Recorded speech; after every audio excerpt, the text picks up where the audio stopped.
Welcome to my English channel, English Grammar Abdus Salam. I am Abdus Salam, Assistant Teacher, Rajshahi College School, Rajshahi, Bangladesh. My dear viewers, now we are going to discuss about voice change. You know, it is too much important, especially for the students and the persons, for all who want to learn English properly and carefully and skillfully. Now we are going to discuss about voice change.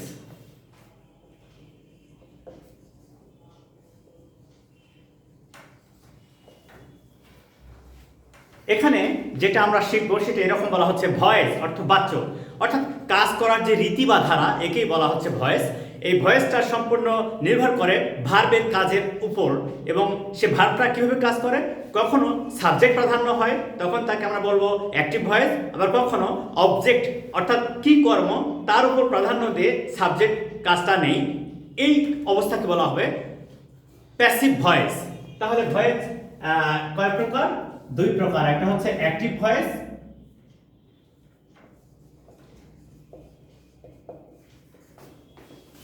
He made a plan. তারপর বলছে passive voice.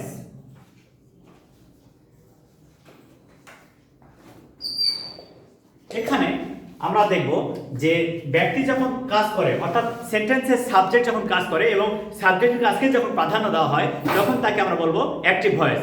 আর ওই subject যখন কোনো কাজ করে, তখন সেই কাজের উপর নির্ভর করে যখন সেন্টেন্সের অর্থ নির্ভর করছে, তখন তা হচ্ছে কিন্তু প্যাসিভ ভয়েস।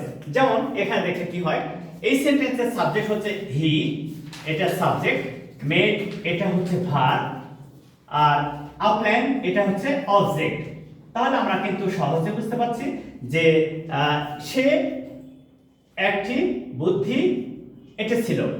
তাহলে এখানে আমরা কি দেখব, যখন এটাকে আমরা প্যাসিভ ভয়েস করব, তখন অবজেক্টটা হয়ে যাবে সাবজেক্ট, আ প্ল্যান।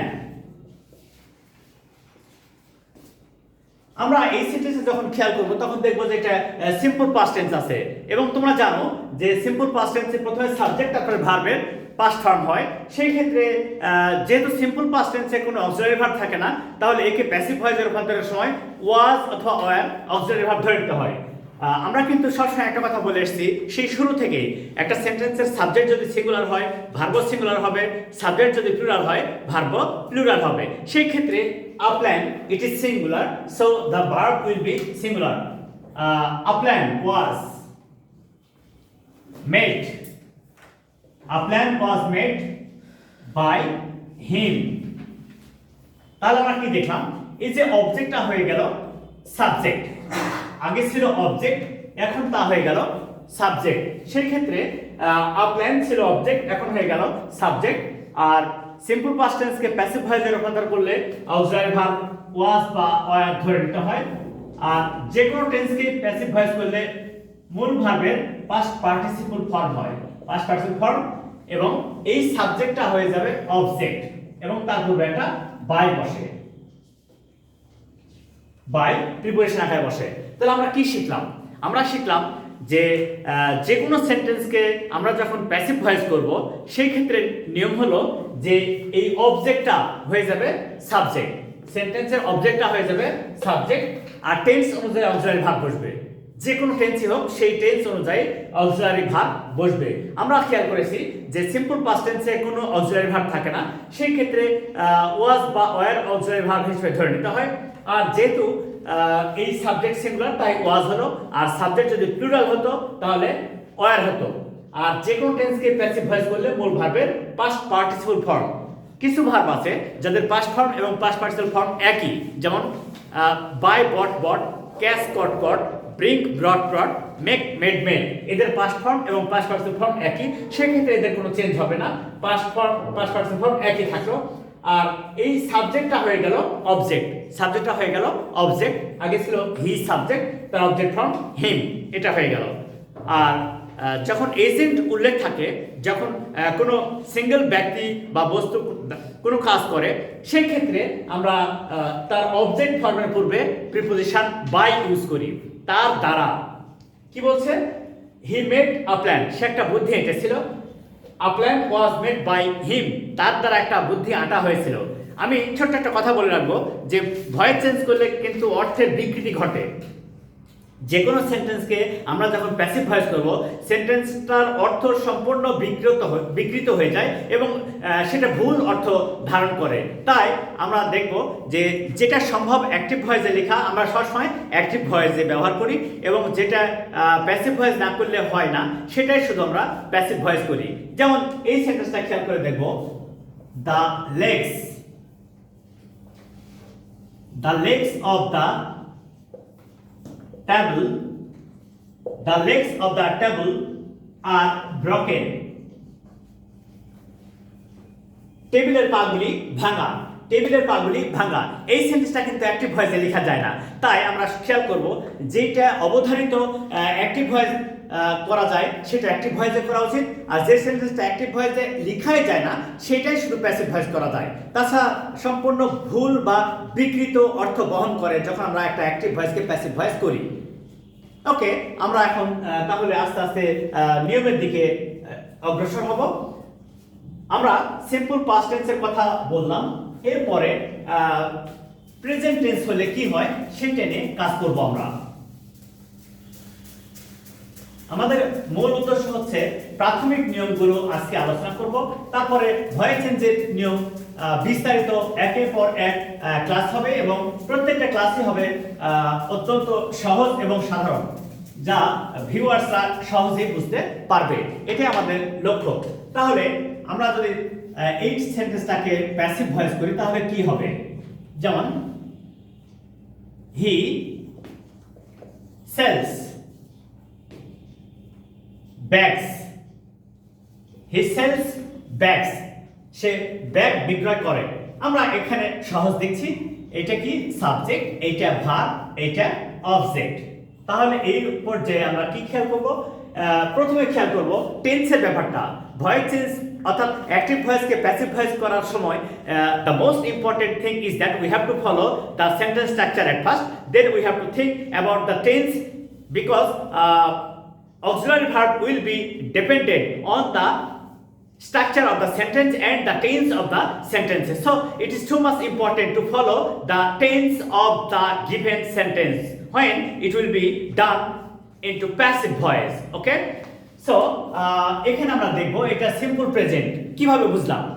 আমরা এখানে যে বিষয়টা খেয়াল করব সেটা হচ্ছে এই একেবারে সাধারণ কথা, সাবজেক্টের পরে ভার্বের প্রেজেন্ট ফর্ম, সাবজেক্টের পরে ভার্বের প্রেজেন্ট ফর্ম। আর যেহেতু সাবজেক্টের পরে ভার্বের প্রেজেন্ট ফর্ম, তাহলে সিম্পল প্রেজেন্ট টেন্স। এখানে সামান্য একটু চেঞ্জ, ভার্বের সাথে এস ইএস যোগ আছে।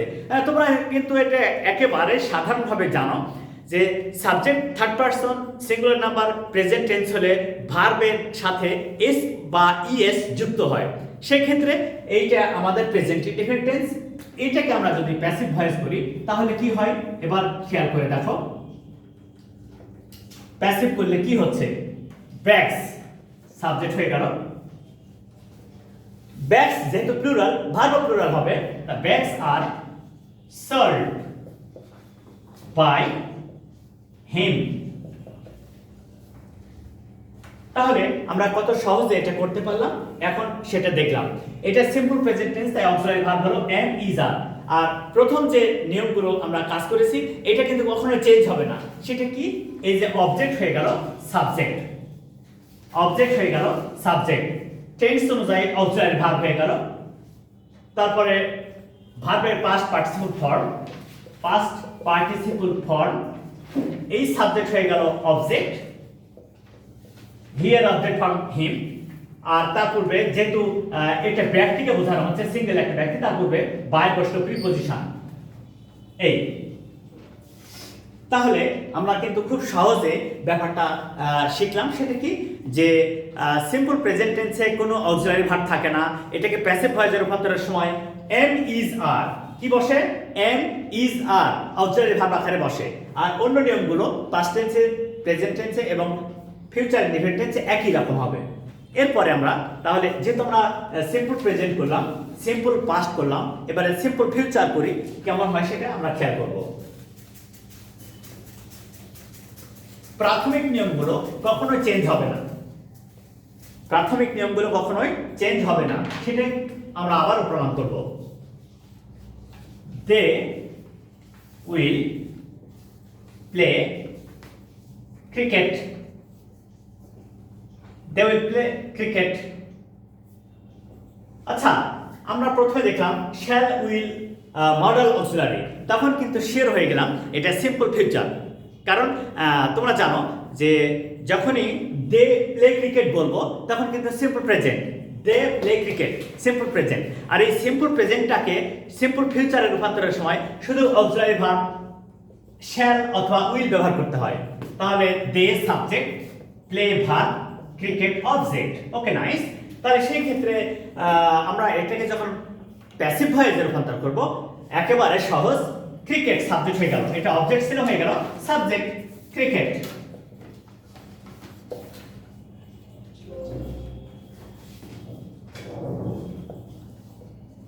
Cricket will be played by them. Cricket will be played by them. তাহলে আমরা কি শিখলাম? সামান্য একটা বিষয় শিখলাম, সেটা কি অক্সিলারি ভার্ব চেঞ্জ। আর কোনো চেঞ্জ নেই, আগের মতোই। অবজেক্ট হয়ে গেল সাবজেক্ট, সাবজেক্ট হয়ে গেল অবজেক্ট, তার পূর্বে বাই প্রিপজিশন বসলো, ভার্বের past participle form, past participle form, tense অনুযায়ী অক্সিলারি ভার্ব। আমাদের প্রাথমিক যে নিয়মটা কোনো চেঞ্জ করলাম না, এবং এটাই নিয়ম যে ভয়েস চেঞ্জের নিয়মগুলো সম্পূর্ণ এক, শুধু টেন্স অনুযায়ী একটা ওয়ার্ড চেঞ্জ করতে হয়, সেটা কি অক্সিলারি ভার্ব। শুধুমাত্র অক্সিলারি ভার্ব চেঞ্জ করলেই প্যাসিভ ভয়েস হয়ে যায় সম্পূর্ণরূপে, একেবারে সহজ। যেমন সিম্পল ফিউচার টেন্সে শ্যাল উইল থাকে, সিম্পল ফিউচার টেন্সে শ্যাল অথবা উইল থাকে। এই শ্যাল উইলটাকে যখন আমরা প্যাসিভ ভয়েস করি তখন হয়ে যায় শ্যাল বি বা উইল বি, শুধু বি ভার্ব যোগ করলাম, শুধু বি ভার্ব যোগ করলাম। এইভাবে আমরা কত সহজে একটা অ্যাক্টিভ ভয়েসকে প্যাসিভ ভয়েসে রূপান্তর করতে পারি সেটা নিয়ে আজকে আমরা কাজ করব, এবং আমাদের ধারাবাহিক আলোচনা চলতেই থাকবে। শুধু তোমরা প্রত্যেকটা ভিডিও শুরু থেকে শেষ পর্যন্ত ফলো করো, তাহলে একেবারে সহজেই এই গ্রামাটিক্যাল রুলস গুলো শেখা যাবে এবং ভয়েস চেঞ্জটা একেবারে নিজেদের মতো করে শিখতে পারবে এবং বাস্তবে তা ব্যবহার করতে পারবে, এটাই আমরা জানবো। এবারে প্রেজেন্ট কন্টিনিউয়াস টেন্স কিভাবে প্যাসিভ ভয়েস করব সেটা নিয়ে আমরা কাজ করব। প্রেজেন্ট কন্টিনিউয়াস টেন্স, তাহলে যখন আমরা অ্যাক্টিভ ভয়েস করছি তখন কি বলছে? She is drawing a picture, she is drawing a picture. তোমরা কিন্তু সহজেই বুঝতে পারছো এটা প্রেজেন্ট কন্টিনিউয়াস টেন্স। কেন? এই যে সাবজেক্টের পরে auxiliary verb am is are verb plus ING, এটাই হচ্ছে প্রেজেন্ট কন্টিনিউয়াস টেন্স। একটা ছোট্ট কথা বলে রাখি তোমাদেরকে, আমরা কিন্তু শুধু ট্রানজিটিভ ভার্বেরই প্যাসিভ ভয়েস করতে পারি, ইনট্রানজিটিভ ভার্ব বা বি ভার্বের প্যাসিভ ভয়েস হয় না। এই বিষয়টা তোমরা সবসময় খেয়াল করবে। তাহলে এইটার নিয়ম চেঞ্জ করবো না, দেখো কত সহজে প্যাসিভ ভয়েস করা যায়। আ পিকচার, এটা হচ্ছে অবজেক্ট, হয়ে গেল subject. A picture is being drawn by her। তাহলে একেবারে সহজ, আমরা কিন্তু প্রাথমিক নিয়ম চেঞ্জ করিনি। অবজেক্ট ছিল, হয়ে গেল সাবজেক্ট, সাবজেক্ট ছিল, হয়ে গেল অবজেক্ট, তারপর একটা প্রিপজিশন বাই বসলো, ভার্বের past participle form, auxiliary verb am is আর ছিল, কন্টিনিউয়াস টেন্সকে বোঝানোর জন্য বিং যুক্ত হলো অক্সিলারি ভার্ব। আর কোনো চেঞ্জ নেই। আমরা কিন্তু শুরু থেকে একটা কথা বলবো, সেটা কি ভয়েস চেঞ্জ অর্থই মূল ভার্বের পাস্ট পার্টিসিপল ফর্ম। এটা যে কোনো সেন্টেন্সকে প্যাসিভ ভয়েস করলে একটাই হবে, তা হলো মূল ভার্বের পাস্ট পার্টিসিপল ফর্ম। সেই ক্ষেত্রে এটাও ড্রয়িং ছিল, হয়ে গেল ড্রন। আর এখানে মজার একটা কথা বলবো, যে কোনো কন্টিনিউয়াস টেন্সকে প্যাসিভ ভয়েসে রূপান্তরের সময় সাহায্যকারী ভার্বের পরে বিং বসে, সে প্রেজেন্ট কন্টিনিউয়াস হোক, পাস্ট কন্টিনিউয়াস হোক আর ফিউচার কন্টিনিউয়াস হোক। আমরা প্রমাণ করি, দেখো কিভাবে করা যায়। আমরা এখন পাস্ট কন্টিনিউয়াস নিয়ে কথা বলবো। পাস্ট কন্টিনিউয়াস, সেটা কি? He was reading a novel. He was reading a novel.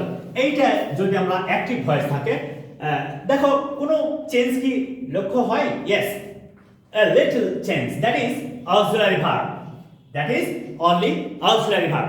শুধুমাত্র auxiliary verb চেঞ্জ করলেই past tense হয়ে যাচ্ছে। সেটা কি?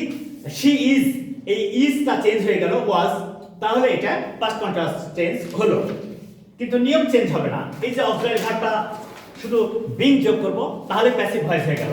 সেটা কিভাবে প্যাসিভ ভয়েস হচ্ছে দেখো তো। a novel was being drawn, তাহলে এই ক্ষেত্রে read হয়ে গেল, কোনো চেঞ্জ নেই। এখানে ড্রয়িং ছিল হলো drawn, এখানে রিডিং ছিল হয়ে গেল read। a novel was being read by him। তাহলে আমরা এখন দেখলাম যে যে কোনো কন্টিনিউয়াস টেন্সকে প্যাসিভ ভয়েস করলে, যে কোনো কন্টিনিউয়াস টেন্সকে প্যাসিভ ভয়েস করলে অক্সিলারি ভার্বের সাথে আরেকটা বিং যোগ করতে হচ্ছে অক্সিলারি ভার্ব হিসাবে, তাহলেই আমাদের প্যাসিভ ভয়েস হচ্ছে। একবারে সহজেই এটা করা সম্ভব। এরপরে আমরা পারফেক্ট টেন্স নিয়ে কথা বলবো। আমরা simple present, simple past, simple future নিয়ে কথা বললাম, আবার কন্টিনিউয়াস টেন্স নিয়েও কথা বললাম। এবারে যেটা কথা বলবো সেটা হচ্ছে পারফেক্ট টেন্স। একটা পারফেক্ট টেন্সে কিভাবে প্যাসিভ ভয়েস করা যায় সেটা দেখো। Active voice,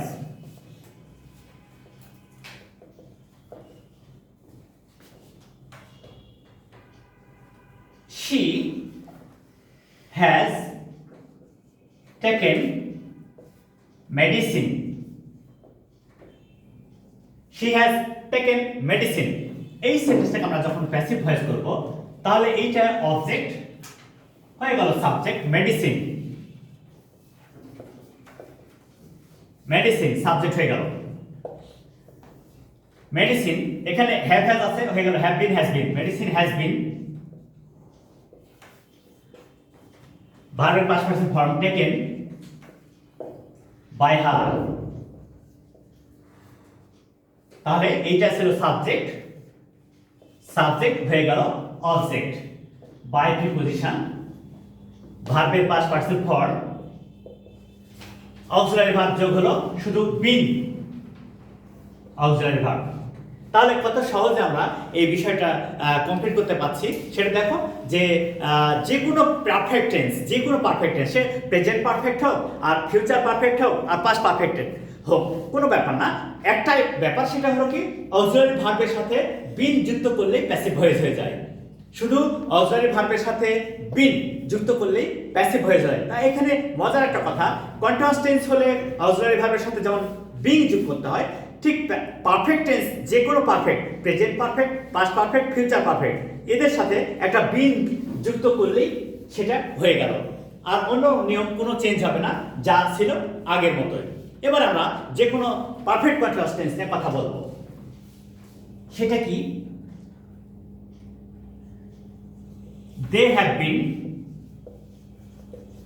they have been plucking flowers, they have been plucking flowers। তাহলে এইটা আমরা দেখছি খেয়াল করে যে প্রেজেন্ট পারফেক্ট কন্টিনিউয়াস টেন্স হচ্ছে, কিন্তু এখানে আমরা কথা বলবো যে কোনো পারফেক্ট কন্টিনিউয়াস টেন্স হোক, সে প্রেজেন্ট পারফেক্ট কন্টিনিউয়াস টেন্স হোক আর পাস্ট পারফেক্ট কন্টিনিউয়াস টেন্স হোক আর ফিউচার পারফেক্ট কন্টিনিউয়াস টেন্স হোক, উত্তরটা কিন্তু একই রকম হবে। সেটা কি? এই অক্সিলারি ভার্বের পরে একটা বিং যুক্ত হবে, তাহলে আর আগের নিয়ম সম্পূর্ণ একই। সেটা কি দেখা যাক কি হচ্ছে। ফ্লাওয়ার্স, ফ্লাওয়ার্স হ্যাভ বিন, এই যে কন্টিনিউয়াস টেন্স হওয়ার জন্য বিং হলো, flowers have been being plucked by them. দেখো কোনো চেঞ্জ করা লাগলো না, শুধুমাত্র অক্সিলারি ভার্ব চেঞ্জ করলে প্যাসিভ ভয়েসটা কত সহজে করা যাচ্ছে। আমরা এখন খেয়াল করব যে যে কোনো পারফেক্ট কন্টিনিউয়াস টেন্সকে প্যাসিভ ভয়েসে রূপান্তর করলে শুধুমাত্র অক্সিলারি ভার্বের পর একটা বিং যুক্ত করলে প্যাসিভ ভয়েস হয়ে যায়। আর আগের নিয়ম কোনো চেঞ্জ করিনি। সেটা কি? এই যে অবজেক্ট ছিল হয়ে গেল সাবজেক্ট, আর সাবজেক্টটা হয়ে গেল অবজেক্ট, তারপরে বাই, আর এখানে ছিল প্লাকিং। তোমরা তো জানো যে ভয়েস চেঞ্জ মানে ভার্বের পাস্ট পারসন ফর্ম, তাই হয়ে গেল। তাহলে আসলে তোমরা এখন সহজে বুঝতে পারলা যে কিভাবে একটা অ্যাক্টিভ ভয়েসকে প্যাসিভ ভয়েসে প্রাথমিকভাবে যে রুলসগুলো সেটা ফলো করে প্যাসিভ করা সম্ভব। So thank you all of my viewers to follow my class regularly, and I hope you all will be very much skilled and active when you will complete all the videos of voice change. So I have started to discuss about voice change today. My lecture will be on for the next time till it will be finished. Thank you all.